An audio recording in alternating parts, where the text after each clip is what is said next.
ಆತ್ಮೀಯ H16 news ಅರ್ಥಾತ್ ಹೇ ಸೀತಾರಾಮಗೆ ಸ್ವಾಗತ. ನಾನು ನಿಮ್ಮವ ಎಮ್ಮ ಮಲ್ಲಪ್ಪ ಜೋತ ಅವರು.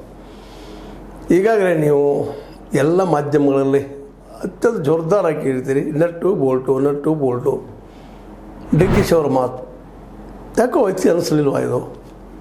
ಯಾಕೆಂತಂದ್ರೆ ಹೌದು ಬರಬೇಕಾಗಿತ್ತು ಚಿತ್ರರಂಗದ ಗಣ್ಯರು ಎಲ್ಲ ಸರಿ, ಆದರೆ ಅದರ ನಂತರ ಅಂತ ಡೆವಲಪ್ಮೆಂಟ್ ಇವರು ಮಾತಾಡಿದ ಮೇಲೆ ಆಡಿದ ಮೇಲೆ ಮತ್ತು ಅದಕ್ಕೆ ಹೇಳ್ತಾ ಇರ್ತಾರೆ ಮುತ್ತು ಉಳಿದ್ರೆ ಹೋಯ್ತು ಮಾತಾಡಿದ್ರೆ ಹೋಯ್ತು ಅಂತ.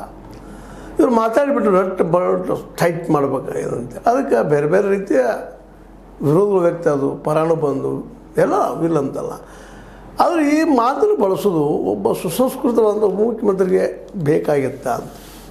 ಹೌದು, ಯಾರು ಬಂದಿಲ್ಲ ಏನು ಎಂತು ಟೀಕೆ ಇರಬಾರ್ದು ಅಂತಲ್ಲ, ಆದರೆ ಇವ್ರು ನೋಡ್ಕೊಳ್ತೀನಿ ಮಾಡ್ತೀನಿ ಅನ್ನೋ ಧಮಕಿ ಅದಲ್ಲ, ಈ ಧಮಕಿ ಭಾಷೆ. ಇದು ಒಬ್ಬ ಸುಸಂಸ್ಕೃತ ಒಬ್ಬ ಮಿನಿಸ್ಟರ್ಗೆ, ಅದರಲ್ಲೂ ಮುಖ್ಯಮಂತ್ರಿ ಆಗುವ ಒಂದು ಏನು ಕನಸು ಕಾಣುತ್ತಿರುವಂಥ DK ಅವರಿಗೆ ಇಂಥ ಮಾತು ಸರಿ ಇರಲಿಲ್ಲ ಅನ್ನೋದು ಈಗ ಇತ್ತೀಚೆಗೆ ಯಾಕೋ ಎಲ್ಲರೂ ಅದನ್ನೇ ಮಾತಾಡ್ತಾ ಇದ್ದಾರೆ. ಸರಿ ಇಲ್ಲಪ್ಪ, ಇದು ಸರಿ ಇಲ್ಲ ಮಾತಾ ಅಂತೇಳಿ. ಯಾಕಂದರೆ ಮಧ್ಯದಾಗೆ ಈ ಒಂದು ಸಂಘಟನೆ ಅಧ್ವಾನ ಹೊಂದಾಣಿಕಿಲ್ಲದಂಥದ್ದು.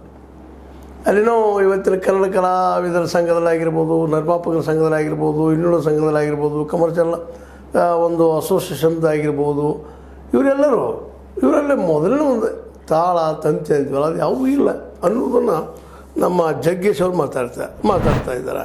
ನಡ್ಡಾ ಮತ್ತು ರಾಜ್ಯಸಭಾ ಸದಸ್ಯರವರು BJP ಅವರು ಅದಕ್ಕಾಗಿ ಸ್ವಲ್ಪ ತೀವ್ರವಾಗಿ ಅವರು ಟೈಟ್ ಮಾಡ್ತಾ ಇದ್ದಾರೆ. ಬೋಲ್ಟೇ ಇಲ್ಲ, ಟೈಟ್ ಮಾಡೋದು ಹೇಗೆ ಅಂತ ಅಂದರೆ ಯಾರು ಸಂಬಂಧ ಇಲ್ಲ, ಹೆಂಗೆ ಟೈಟ್ ಮಾಡೋಪ್ಪ ಮಾರಾಯ ಅನ್ನೋ ಇದನ್ನು